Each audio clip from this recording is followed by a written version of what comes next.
Staying in the UK, and new measures aimed at curbing protest methods often used by environmental groups have come into effect in England and Wales. Under the new laws, police now have powers to move protesters who disrupt transport, while offenders could face 3 years in jail for tunnelling near key sites. The Home Office says the Public Order Act 2023 will target, quote, a selfish minority. But critics argue they threaten the right to protest. Groups such as Just Stop Oil have continued with high-profile protests, including at yesterday's Pride Parade in London. Well, Sir Peter Fahey is the former Chief Constable of Greater Manchester Police. He gave us his reaction to these new powers. There is no question the public are really fed up with the activities of groups like Just Stop Oil and Extinction Rebellion and the way that they block motorways. But I think the public also need to recognise that these laws will apply to all protests in the future. So it might be that you are seriously angry about a new housing development or the new railway HS2 coming through your backyard. And these very stringent conditions, things like the police being able to use stop and search without suspicion, to impose all sorts of conditions on people who may be planning a protest, that is going to apply to all protests. You know, the police are being drawn into a more difficult position. But on the other hand, I would, to some extent, blame groups like Just Stop Oil because they've almost forced, the government into this position of putting these more stringent laws, and they're going to affect everybody that's trying to plan a protest. Well, that is one side of the coin, but we also spoke to Alex de Koning, a spokesperson for Just Stop Oil, who labelled these new measures draconian. Yeah, 3 years in jail is obviously horrible, and I don't want anybody to go through something like that, of course.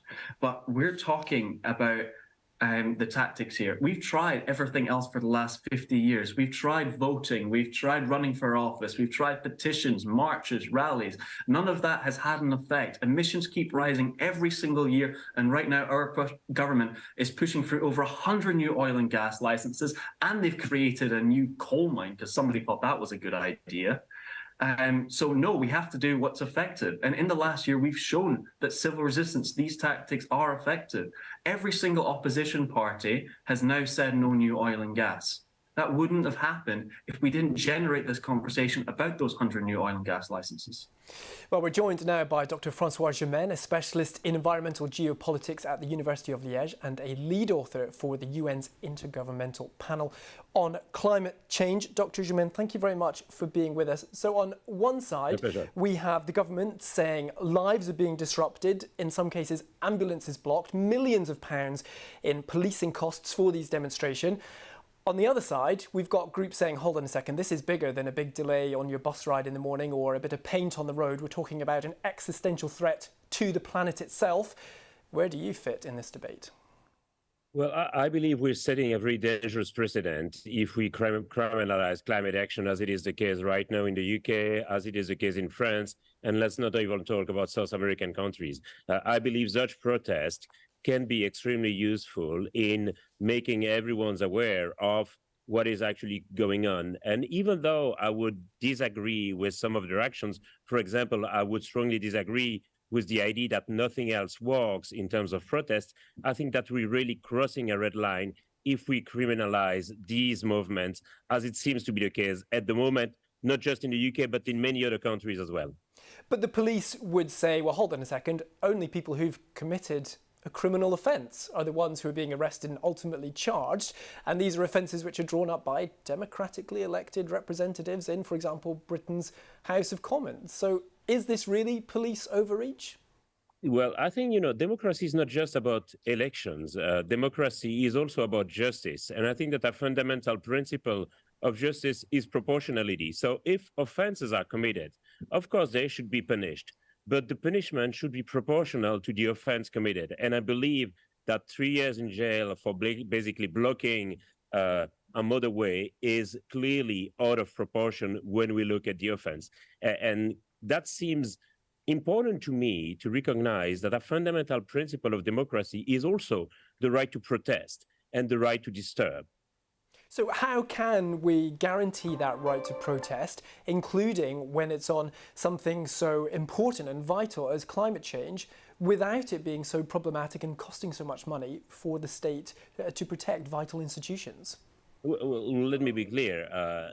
We're talking about the cost of some protest and disturbance to public order or to traffic here.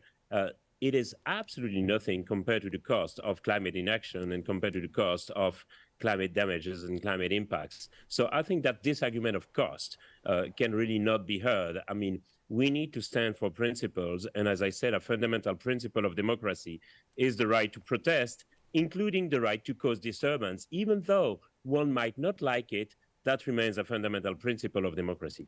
We heard from Sir Peter Fahey, the former Chief Constable of Greater Manchester Police. He blamed Just Stop Oil for this, and he said their extreme behaviour has forced the hand of the government in introducing this new legislation. Do you agree with that? Well, as I said, I don't agree with all of the actions of Just Stop Oil, and I believe that such actions can be divisive at times and antagonize people rather than rally people, which, of course, would be rather inefficient.